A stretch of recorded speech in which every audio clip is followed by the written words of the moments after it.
Okay.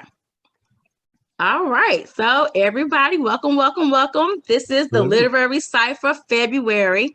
I am super excited to have all of you here. We were just talking a little while ago, and some of you said that you're new to it. You hadn't seen the Cypher before. So I'm really excited to have new people here. We already went over the reading order. So I'm not gonna do the whole little fangirl thing in between everybody reading. I'm gonna let you guys just kind of let it go, let it flow. So you'll just read one person after the other. And afterwards, if we have time, you guys want to stay on and chat, I'll leave the meeting open. Okay. If everybody could mute themselves so that we can respect whoever's reading in this space. And also, as the people are reading, if they hit a line that resonates with you, drop it in the chat. It's always nice after you finish reading to go in there and see what everybody likes. So, okay. All right. So I'm going to fall on back. And we're going to get started. Does everybody have their drink, their tea, whiskey, wine, whatever, hot cocoa, water? What you got, Jason? What's that? Oh, okay. I was drinking champagne earlier, but this is water now. I thought he said water. I was reading the lips. Okay. Oh, you should save the champagne for now. I had to leave the bourbon over there for now. For now. Okay. For now. We'll wait till after you read, and then you'll pull the bourbon on out. Oh, hell yeah, girl. I will. Hell yeah. All right. Well, I got my little wine. I mean, not my wine. See, look at that. I'm so used to saying my wine. It's tea, y'all. It's tea this time. It's tea. All right. So we're going to go ahead and get started. Okay. Miss, you ready to take it away, Miss Tina? I'm ready. Well, good evening, all. And again, thanks for having me this evening. I'm excited to be reading tonight. Usually I'm a writer of essays and short stories, short narratives. I've written a blog for a really long time. And every so often, a poem will sneak up on me as I'm writing in my journal, or something will come to me and I'll have to do a spoken word piece. Besides being a writer and an author, I'm also a professional photographer and also a collage artist. And what I'm going to be reading tonight, I actually wrote back in 2018, so you'll hear some references to a couple years back, but it was inspired by a collage that I made, and I will show you the collage because I know somebody else, well, what does it look like? So let me show that to you first. So hopefully everybody can see that. And this was the original inspiration, but I've since then created a second sort of inspiration on the same theme that looks like that. And yes, you can get that. It's available. I'll put that in the chat. But the piece I'm going to read is called While Black. While black, I was colored a Negro.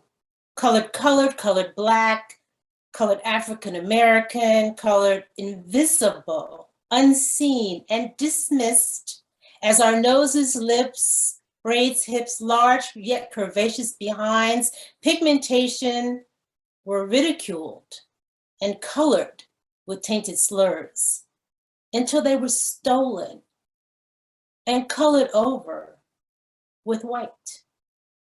While black, we passed by fountains not for us, bathrooms not for me, restaurants not for us, passed for something other than we, but we were proud. Froze out to there, fists up in the air, embracing every shade of noir and sepia, golden beauty, as Billy sang. Hush now. Don't explain, and we don't have to, because we are still phenomenally rising.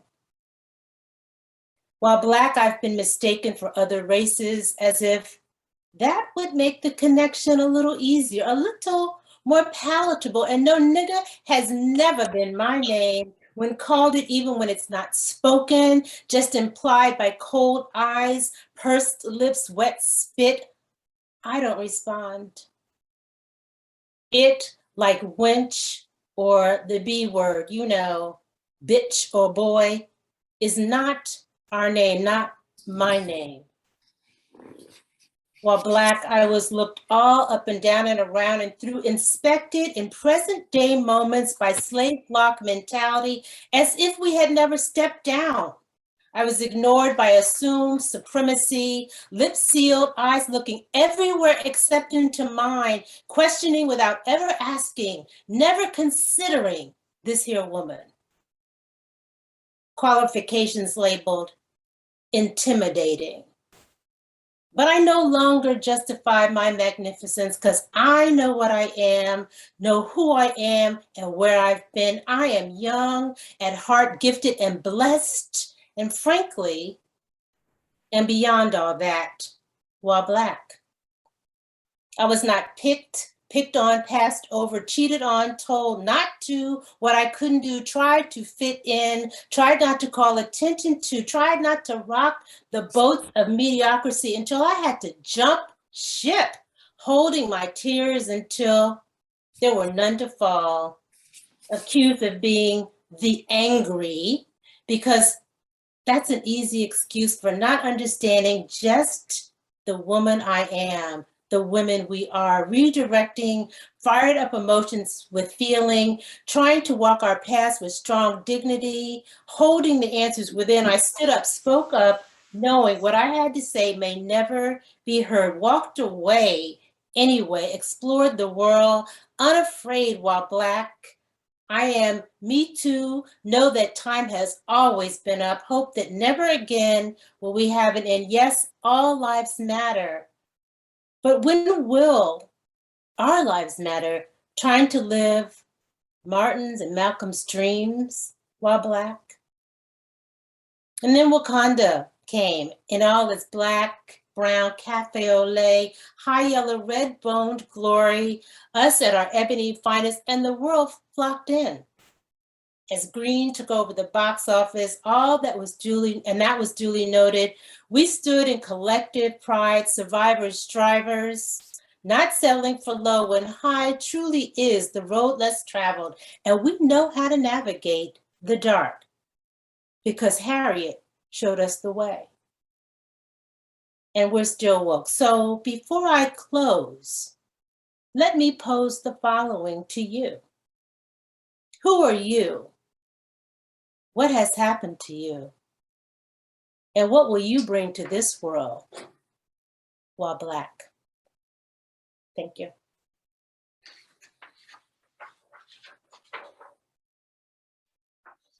Those are you can't hear anybody snap because everybody's on mute. But I can hear them. Thank you.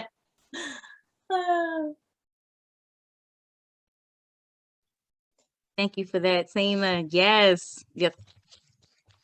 Yeah. All right, let me see. Hold up, y'all. Let me see if I can remove the pen so we can move on to the next reader. All right, there we go. Amanda. Hi, y'all. Hey, everybody. Oh, man, Tina, thank you for starting us off right. Yes. I love that comment, too. Yes, we do know how to navigate the Black. Amen. Yes. So I'm actually going to read a poem first from this new anthology, The Future of Black. If y'all haven't copped that yet, do get that. This was edited by Lynn Lawson, Cynthia Manick, and Gary Jackson, some incredible poets in their own rights, bringing us all together to imagine a beautiful Black future and relish on superheroes and collect all of our powers. So I'm happy and proud to have my poem, Blade Speaks at Career Day, included in here. And I'll tell you, I am being mindful of time. My poems are very short. They're usually about a minute long. So I'm going to read a couple, but we'll start with this one. Blade Speaks at Career Day. Out of respect for the no weapons sign posted on the front door of Double File Elementary, I leave my sword, modified shotgun, and other hidden essentials in the car. Today is for the children. I walk into Miss Bennett's third grade classroom and quietly take a seat in the back row of desks. Fred Thomas, a local carpenter, shows us how to bend wood until it snaps, says you have to break them to find their beauty. I remember wooden stakes hurled at my chest, how skilled hands tried to kill me. It's important to know what you're fighting for, especially when the enemy looks just like you. The red-headed girl sitting across from me asks if my fangs are real and if she can touch the scar on my neck. This room of bright crayon and joy is so different from what I remember of youth. Miss Bennett calls me up to the front of the class. I share a complicated smile of sharp teeth. One boy wets his pants. I say, basically, I'm an exterminator and I love my job. That's Blade. Daywalkers, everybody. Yes. Black Daywalkers in the building. All right, I'm going to read a couple poems from my collection, Another Way to Say Enter, and you can get that from my website, amandajohnston.com. Hand to mouth. Busy hands split 2-day-old chicken in half. I pull spine and rib from meat. I make this small body, this bird, new that must be fed again to hungry mouths at my table, our wing loves who chirp on phones and laugh about whatever isn't killing them. I boil water, add warm chicken, and burn my fingers, a small sacrifice. Bone catches in my daughter's throat. This food I gift, a resurrected carcass, gritty with prayer to postpone dirt on the dying. No good deed goes unpunished. I see the white man driving next to me and consider every scenario of this moment as we approach a red light and what's at risk if I lower my window, expose my daughter and myself to the unknown repercussions of kindness. I calculate the risk involved to tell him his gas cap is open. His face, a concoction of morning traffic and time, ignores my initial honk and gesture toward his tank. My daughter asks, is it safe? I assure her I'll smile, be soft, do everything right that in no way guarantees we'll survive this human interaction should he see danger, a threat in my concerned Black woman face. I honk again. I refuse to live in a world where we're too afraid to do what's right. The man turns toward our car, aware now of our existence, and the immediate future rests in his lap and what's beyond my understanding. He nods and drives off, gas cap dangling.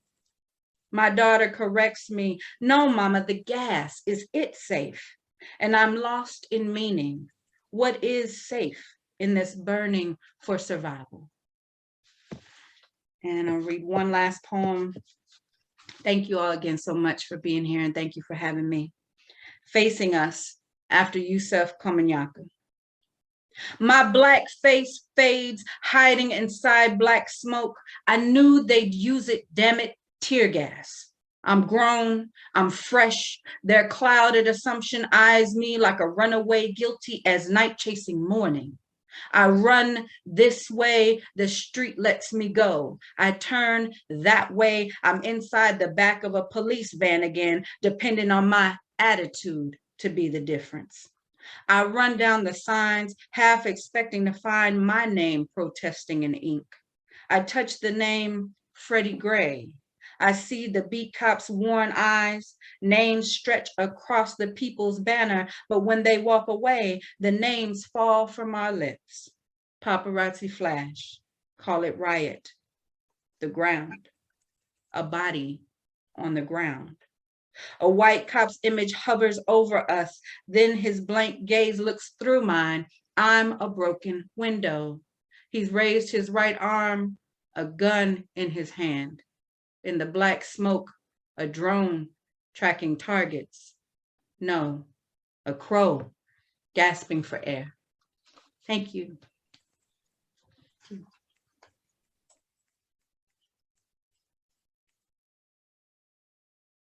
That's line drop. Thank you, Amanda. That was dope. Now we're going to try and remove the pen. All right, up next, we got Andre. What's good? Okay, I had to unmute myself there. Yes, my name's Andre Lewis Carter. Really happy to be here and listening to your outstanding work. I appreciate it. My novel, Between the Devil and the Deep Blue Sea, was published in January of this year. And you can buy it from Amazon, Barnes & Noble, Goodreads, etc. I'm going to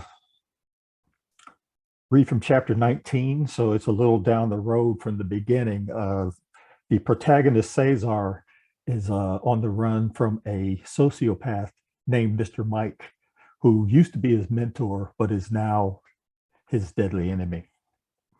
He joined the Navy to get away from this guy, and he survived boot camp, and now he's at his first school, Navy school.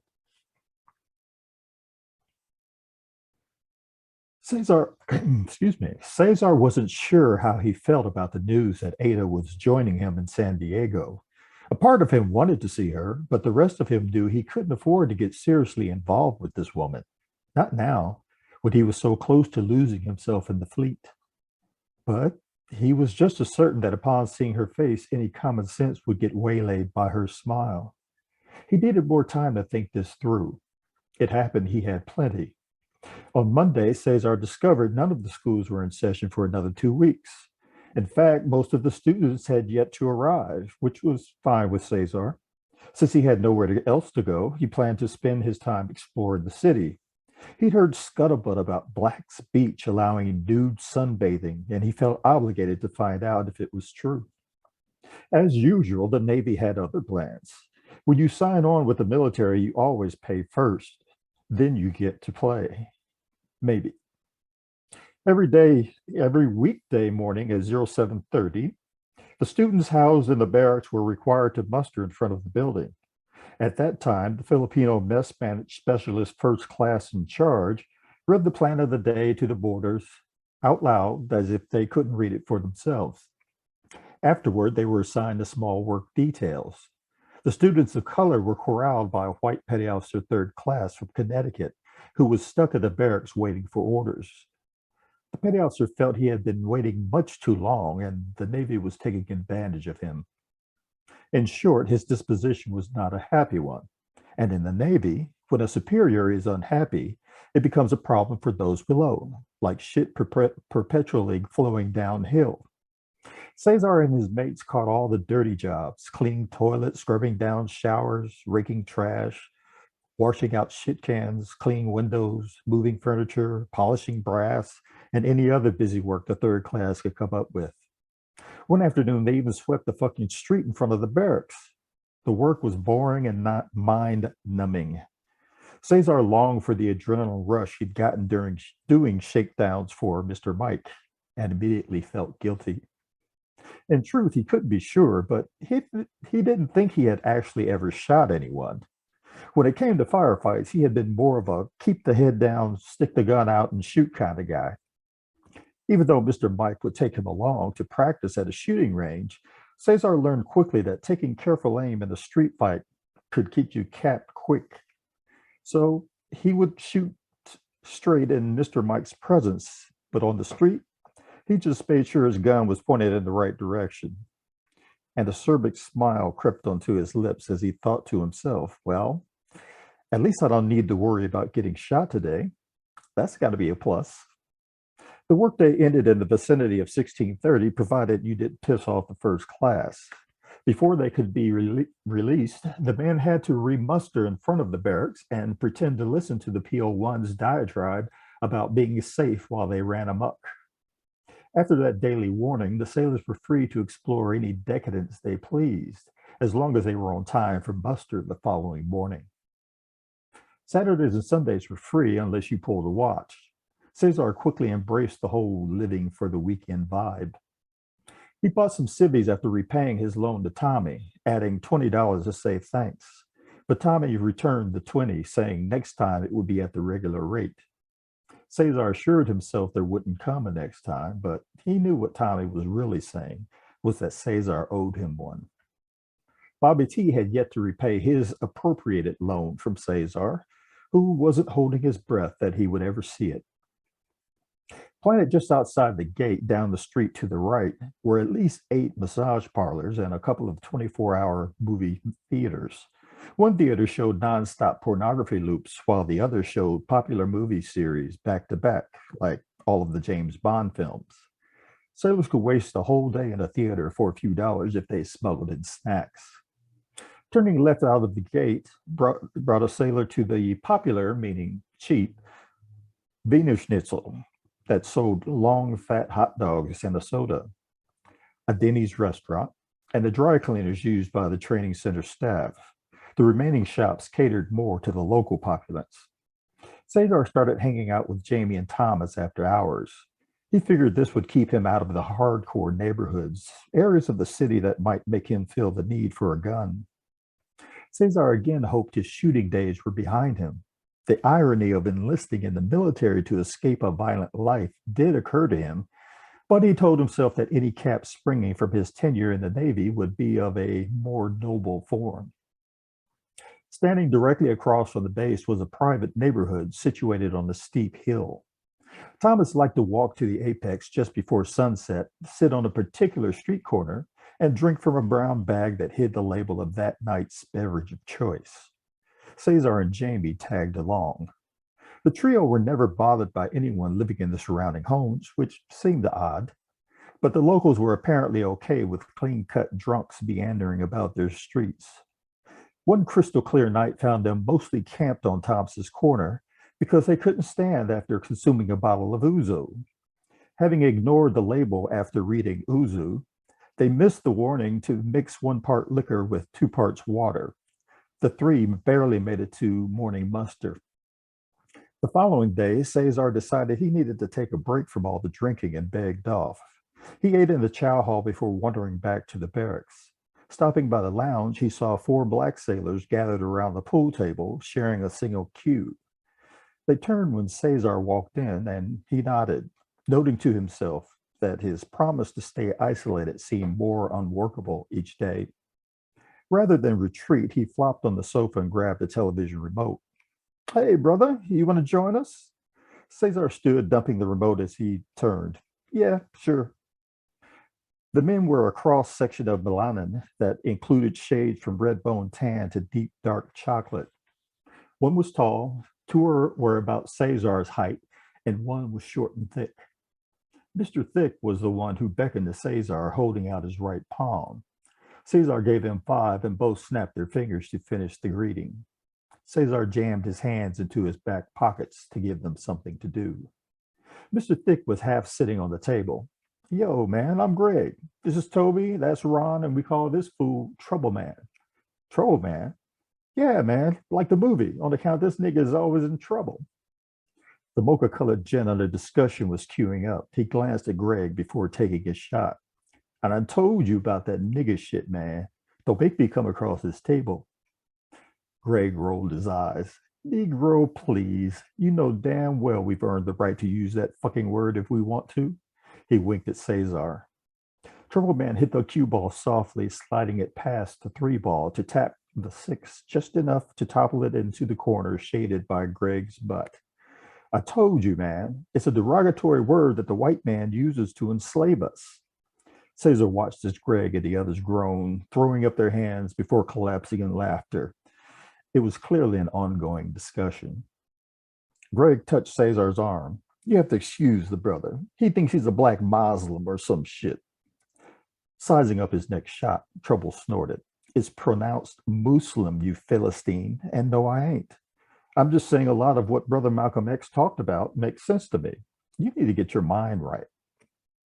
Greg smirked as he crossed his arms. "Yeah, man, I'll make sure I hit Sunday school this weekend." The others chuckled as he looked at Cesar. "So, where you from, man?" Cesar was estimating what shot he would have taken next. "Orlando." Greg's eyebrows rose. "No shit? Man, I'm from Pensacola. What's up, homeblood?" Cesar wasn't sure of all the protocols in exchanging the Pensacola dap, but managed not to embarrass himself. Good to meet you, man. You're the first I've met from Florida since I left home for boot camp. Yeah, well, Pensacola ain't like Miami, man, said Greg. It's like living in lower Alabama, and you know what kind of shit them niggas have to put up with. Cesar had no clue what that was, but nodded like he did. Trouble Man stopped mid-shot, throwing a pained look at Greg, who put up his hands and said, sorry, sorry. Cesar heard a grunt behind him and turned in time to see the open mouth of a pasty-colored face with blue eyes radiating fear. The alabaster legs were literally shaking in their denim shorts. Trouble Man swore, and the newcomer took that cue to beat a hasty retreat. Cesar turned to see the T-Man had finally missed a shot. The 9-ball waited patiently in front of a side pocket. Toby smiled and plucked the cue from Trouble Man, who looked pissed. Thanks, man. Appreciate you getting rid of everything else for me. Anybody want to make a bet? No? Just shoot, motherfucker. Toby laughed, taking his time to line up the shot. He smoothly stroked the ball with a bit of English, the cue ball kissing the 9 just enough to push it into the hole. A great shot, except for the ball jumping back onto the table. Toby stared in disbelief while the others fell on each other laughing. Blowing like a deflating tire, Toby handed the cue to Greg, who was still chuckling.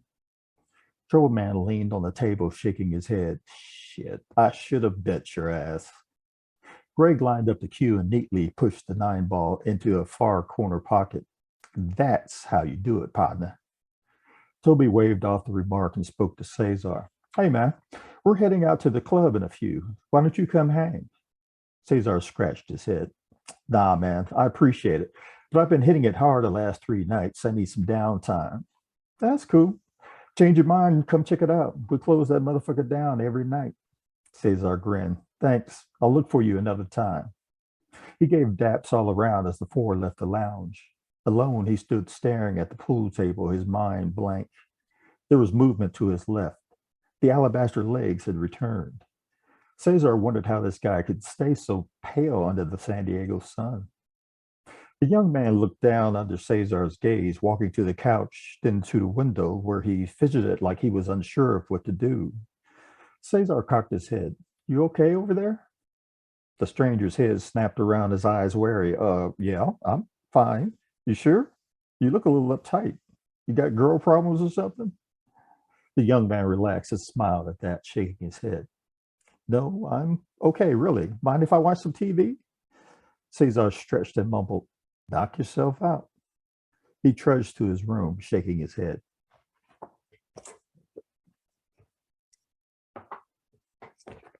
Thank you. Appreciate it.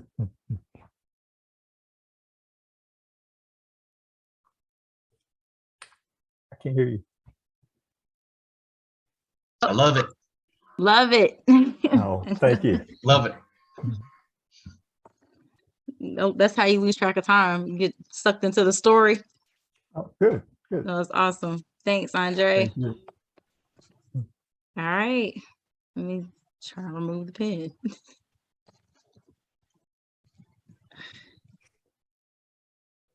Let me see. All right, where's Kelly? Kelly, are you ready? Yes, hi. There she is. I'm having issues with my camera, so I'm here. Okay. All right, we're gonna make it do what it do, baby. All right. Well, thank you all so much for the invitation to read. I'll be reading from my new book that's out. It's called Small Altars. It was published through Bronzeville Books in 2021, my first book. I'll be reading a few poems from it.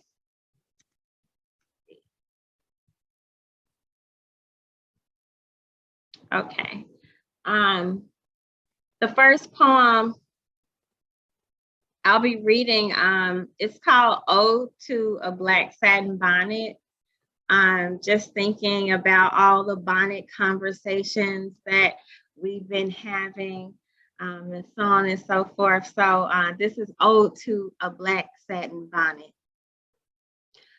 Oh, protectress of tresses, black satin hotel for hair, keeper of coiffed heads, enclosed mushroom of overnight pillow alchemy.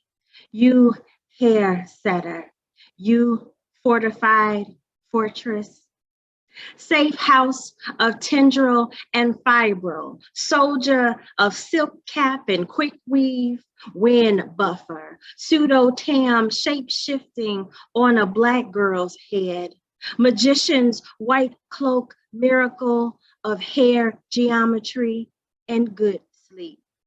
Go, teller, griot of good hair, divine prophetess of holy trinity, edges, kitchen, baby hair, oracular roller set orb, soothsayer, lock layer, bundle slayer, lynx executioner, how you anchor cornrows, spiral curls, and roller sets, night cap, day cap, girl, you hat of hats, errand runner, report card, pick up, go to, the sure shot, you protective turban, not grandma's silk scarf slathered in brown gel, not the top of nude stockings clung as a cloche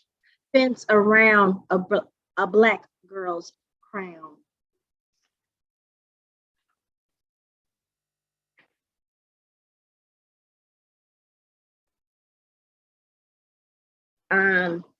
During this time period, I'm always thinking about the ways that we survive and the way that like music is just a daily saving grace for me. Like, my God. And so the next poem is called My Mama Cheating on My Daddy with James Brown. I ain't playing. Ever since I was me, baby in the kitchen making music with the dish soap. She wear hot pans, mumbling over grits, smacking baby roaches flat against walls, bringing fingers down in a snap. She be snaking and grinding over grease spots. They keep the door closed. I can't see it, but I hear. He be talking about, please, please, please, please, please. She be saying, give it to me, James. Ooh, do it, James. Sing it, James. After a while, smells come from the kitchen. They sex smoke smell like steak, washing powder. On Thursdays, always chicken. Other times it smelled like some woman's tears. James Brown be with her over the sink where sometimes she just stare dishwater. My daddy worked nights, sleep days. That's how James Brown started giving her something good. She say they be doing something musical, not sexual, but I don't know how she do it.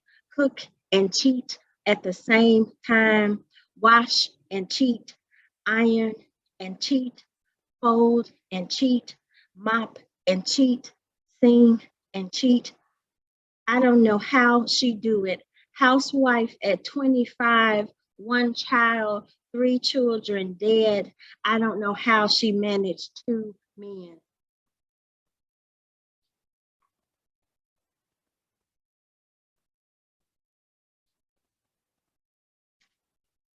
So my last poem,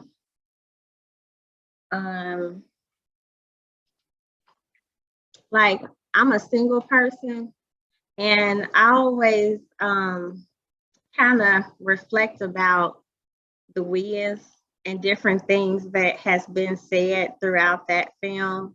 I kind of quote the Wiz sometimes, but one of the lines that Eveline said in the wind. She said, if we're gonna be buddies, you better bone up on the rules. And so I thought, oh, what are the rules I want a suitor to know, or what do I want them to do? And so this is called revival. Be a bird of paradise. Hustle your fine male plumage. Make feathers a potent juke decanter. Act against machismo, cool pose, and heartbreak. Sooner or later, bend your kneecap, showstopper. Hop on one leg. Give me something to write home about. Make me leave my mama's house. Be a ghetto Christmas pageant. Procreation alone is easy. Crowd please me. Be a sword swallower. Act a damn fool. Unlock lion's cage. Stick your head in. Let me hear your high note. Give me slickest swagger. Make me a bad woman. I want what you got. Get me where you at. Make me your tent revival. Give me your Holy Ghost hour. Be Sunday spectacle. Write your decalogue. Make your banner spangled. Puff them feathers, baby, lest you be slaughtered by another. Thank you all.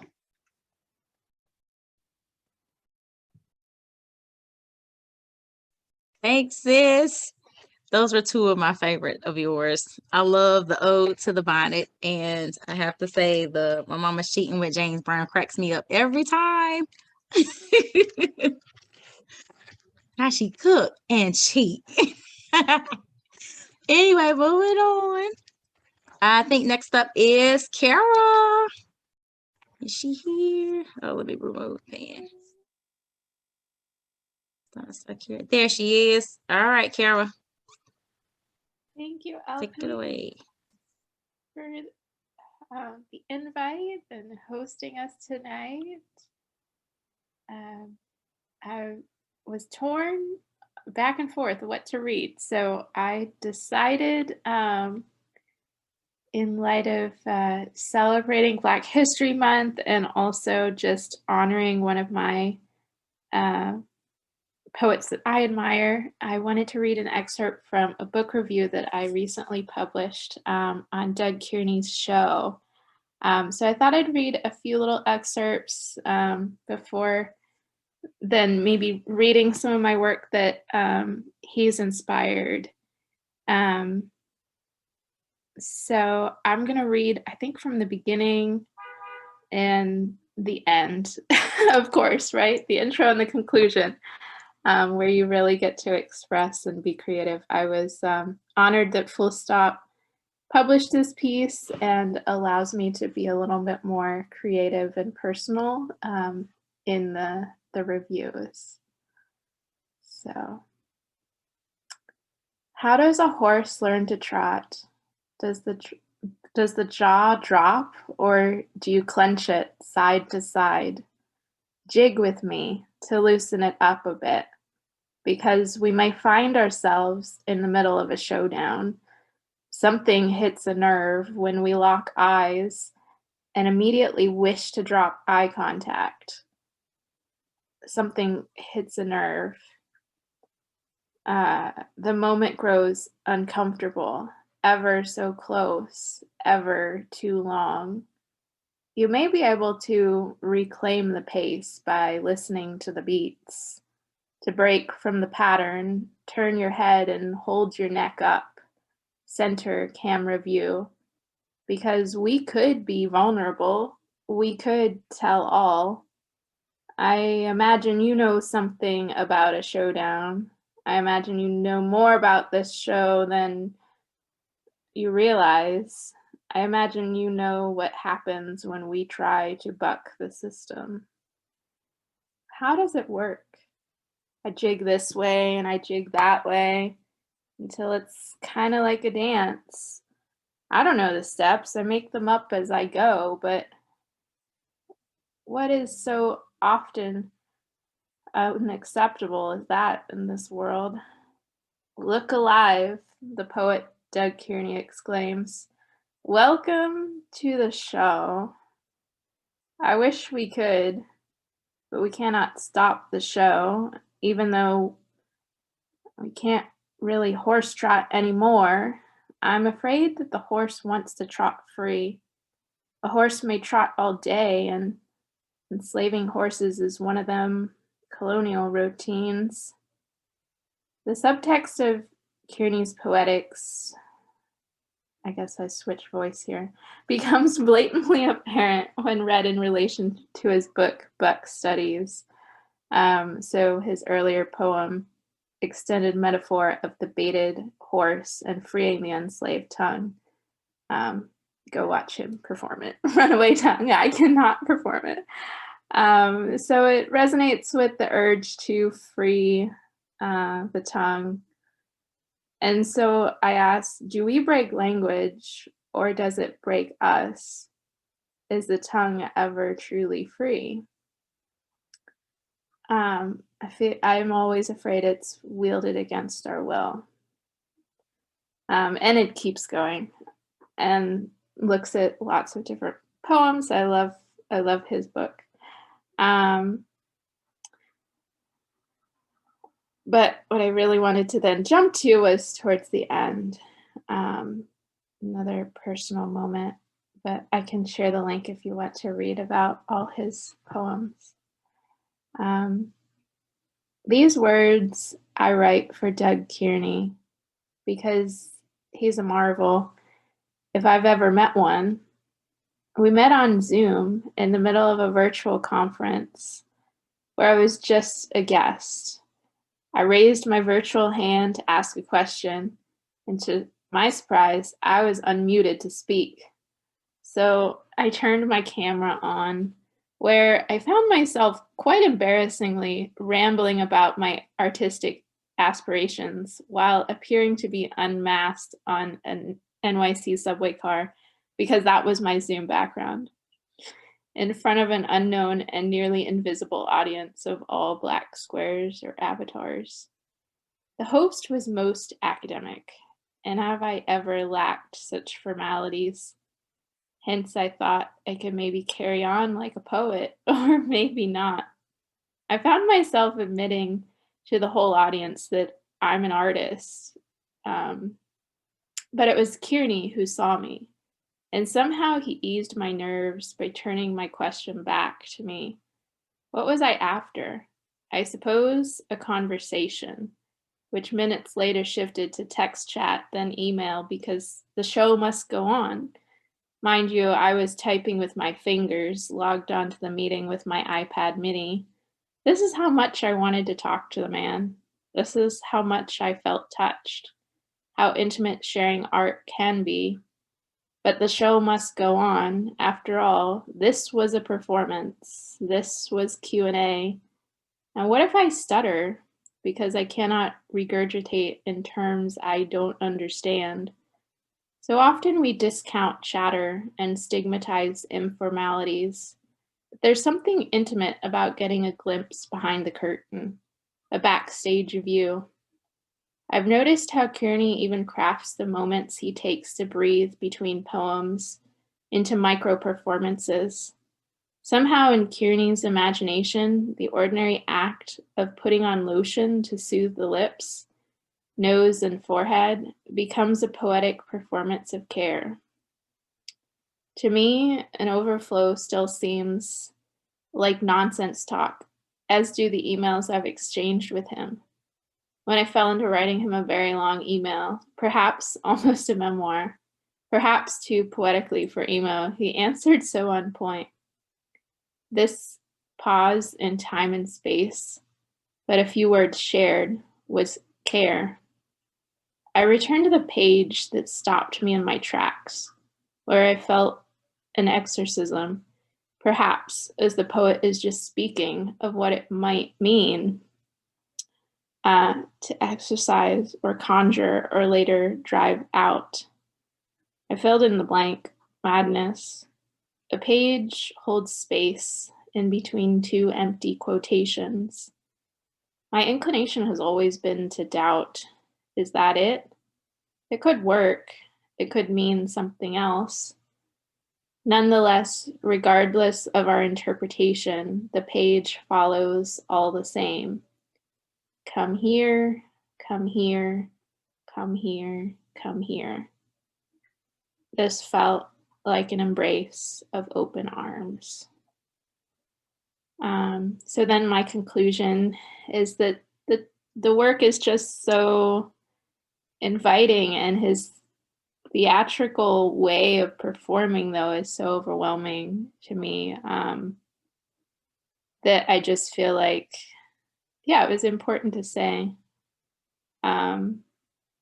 He doesn't need me to say to go buy his book, and I wish he didn't have to say go buy his book.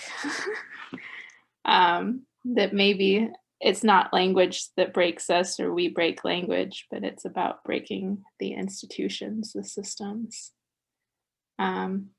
So with that, I'll read a poem that is a little bit off or so inspired, I guess, the idea of a poetic meditation of care. It's kind of an intimate poem. In the tub. In the tub, I cradle my body. I rock slowly, like a ship on a vast ocean, through a great magnetic current. But a small rowboat, like Pi and the tiger. I do not fear the killer whale. I brave the way across the tunnel deep. Just paddling the surface of the transatlantic sea, left foot in front of me, right leg crossed my body like an oar, eyes closed. I see outside, back into the tub, a boat to hold me. I see my shadow in the water reflected back at me, beautiful me. No storm can totally wreck me. And I'll leave you one last little thing. This is a little painting I did, a poetry comic I'd call it, about shadows. Another hero, Christina Sharp, talking about wake work and shadow work. So thank you to all my Black brothers and sisters. You mean so much to me. And shout out to JP as well for all the love yourself poems. And I'll stop there. Thank you again for hosting us, LP.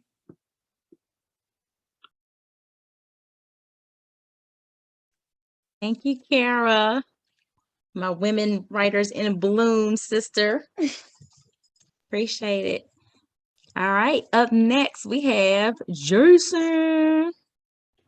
What's happening, everybody? I'm blown away. I'm blown away, man. Thank you so much for having me. I was born in Arkansas, raised in Mississippi, and currently call Florida home. I'll be reading from my first full-length collection, Blame Forest, which was just released December the 20th. It's available everywhere, Amazon, Barnes & Noble. Some of my favorite bookstores back in Mississippi just picked it up, like Lemuria and Square Books, where one of my favorite writers, Larry Brown, basically got his start. The first one I'm going to read is called Green Acres, My Ass, and it's about a shooting that happened at my last apartment complex. Green Acres, My Ass. Saturday night, walking home from the store when 4 shots popped off. Around the corner, 2 brothers lay dead with holes in their heads. I almost stepped on them. They weren't so awkward and out of place that they didn't look like they belonged, but like laying there, slightly fetal, sleeping peacefully is what they were born to do. The blood puddled. Ha, it was part of the act. Hey, fellas, I said, wake the hell up. Are you drunk? What? The night was warm. It felt good to be outside. could just barely perceive the brine from the nearby beach over the humid aroma of blood and gunpowder and piss. When the police came with all their flashy lights and crew cuts, I was still there, standing over them, talking to them, mesmerized by the loss of life so close to my home in Boca Raton. The cops said freeze. I was already froze. They said don't move. I couldn't, didn't want to. The noise they made was petty, like betting on a boxer you know will lose because you think he's a swell dude. One of the dead bodies was smiling a snow white smile because his mama don't know he dead yet. He won't be smiling then. She'll whoop his ass, especially if she black. A white mom like mine might swallow some pills, cover her face with a pillow, and shoot herself in the head. Nah, she'd shoot my dad and his young Colombian wife. In the papers, they'll say it had to do with drugs, a deal gone wrong, and someone turned the tables on them. But it won't be that they were the victims without having deserved it. No, sir, they will be thugs in death. The public will feel it was justified, and everyone feels better, safer. Sure, we'll avoid the blood stains for a few days, but before long, kids will be doing hopscotch over the tainted area again. Their deaths will become whispers between affluent parents who know they haven't seen or heard the last of it. The news said one was 17. The other brother was younger. They didn't live here. We felt better, but not for long. Gunshots rang out again last night, and the guy doing the shooting was white. He screamed at all us losers, saying, "Die, cowards, die." And I took my baby inside and began to cry for the parents whose kids lost their lives. The apartment people trying to hide it too. They have money to make, I guess, and stuff like this is such shitty publicity. And on the playground, for fuck's sake, the manager and her assistant came out early the next morning as the sun was coming up to remove the crime scene tape and spray chalk, blood, and piss off the sidewalk. The reporters, trying to get a story, worried us. They worried us, writing things down like they're still in college or fresh out, excited about having gainful employ. Talking to them, their anxious accountant eyes was like lying on our taxes and being busted by the IRS. We waved them off like mosquitoes.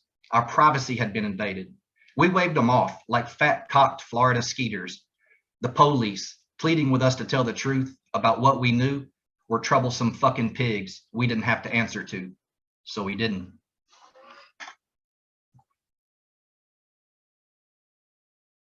This is another one called Torn. Oh, let's see. No,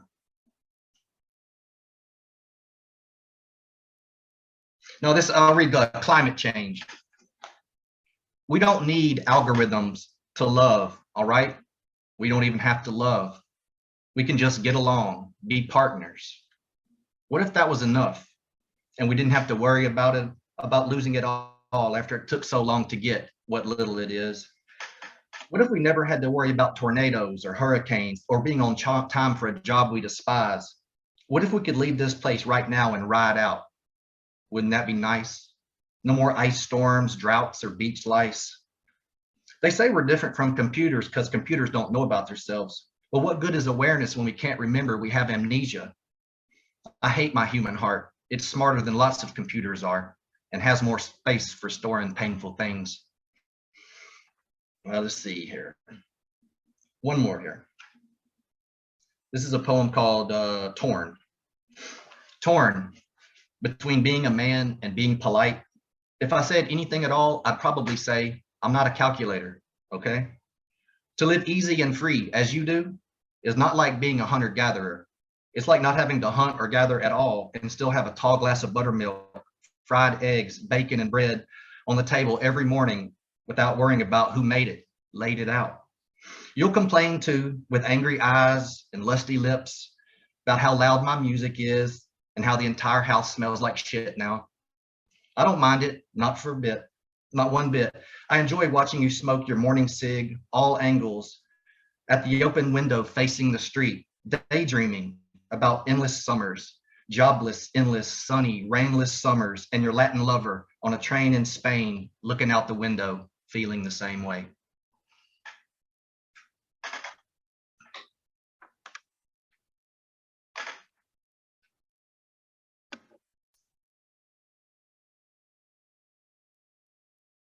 Thank you, Jason. Thank you. Love it. Love the book. Thank you. Love the book.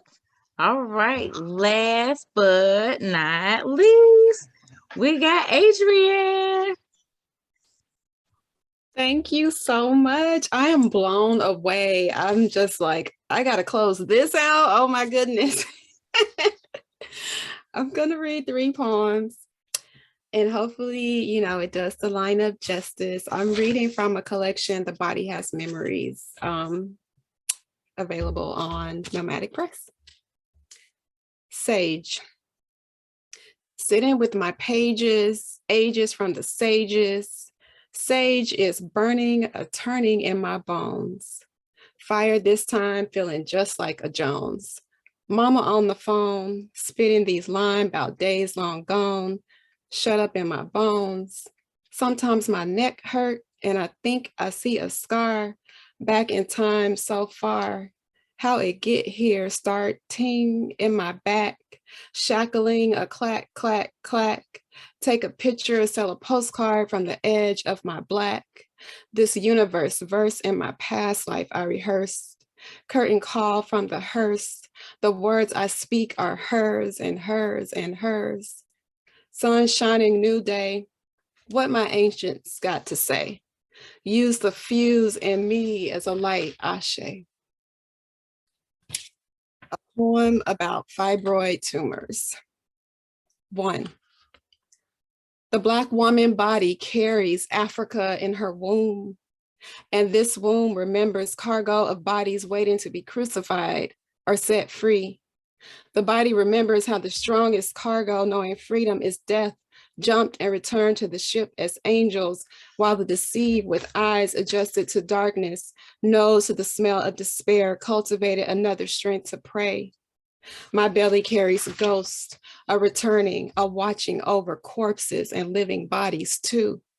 I learned to shrink as an accommodation. Shoulders develop in knots from squeezing closed around lungs, pumping restricted breaths. And when the white lady doctor tells me I need to have a hysterectomy, I understand that what she is really telling me is that this carried over in a ship named Good Intent, this body has been wearied by this voyage. And white lady doctor don't understand how an African womb stretched across the Atlantic and crucified can still bring forth life, can commune with hope. I listen to the white lady doctor read her intentions. Her right to vote is all well intended, but no, she will never know or understand the plight of Mother Africa to African American. Terrorize, dispossess, tears and Black boy coffins and Black girl church bombings turn blood in the Ferguson streets because it's cotton picking season in Mississippi and Alabama, Missouri, Minnesota, Georgia, Texas, and everywhere else. 3. Like shave ship, my body carries life and death. Rotting carnage and breathing captive suffers the most damage, knows it. She, the universal Black womb, is crying out in chorus, and the white lady doctor's response is hurried suddenly after 400 years, rip out the womb, toss her out in a hazardous materials bag. Matter of factly, she offers Black hat solutions as if talking to a child anticipating doves. I have 2 other options besides the illusionist show. 1, I can live with bleeding, blood in the streets. 2, I can be cut with her help, have tumors removed, empty the ship in America, KKK, land of the free, and try ignoring the smell of death, sweep remnants of clinking shackles to corners in the fields of my mind, but cotton picking season is year round in America's soul. And what harm is damaged cargo in a ship on fire, a ship full of cancer cells breeding ghosts? Still, I decide to dance with the haunted womb on troubled water. And the last poem, I like to try to end on a happy note. That one is still hard for me to read because I'm still dealing with the fibroids, and it's a story, y'all. It's a story. For Mama Mari. I am a Black woman. I am from a long lineage of can do, of keep on keeping on, of you got this, girlfriend. I am not your escape, the one Black friend that eases your very white conscience. I am from the former Confederate States of the U.S. African enslaving. I can't be your forgetting. I am Black tears not cast before that swine, a Black woman. I am a capital B-L-A-C-K, woman, minus the L-A-C-K. I am a returning to, I am the original woman. I am free. I am not your magical Negra, not your light-skinned, easy to accept bae. I am not massa's homecoming. I am not fixing your dinner, rocking your cradle, or wet nursing your white guilt. And I am not leading the Soul Train line at your eggnog party. And no, you can not, I repeat, shan't not touch my hair. To see how it feels between your white hands, I have crossed that Mason-Dixon line and made my hair my own field. I am a Black woman. Please pronounce my name right and put some respect on it. I am from Aretha Franklin, Patti LaBelle on a high note, Tina Turner on her way out the door. I am not your punching bag, and I will not eat the cake. I am a Black woman. Thank you.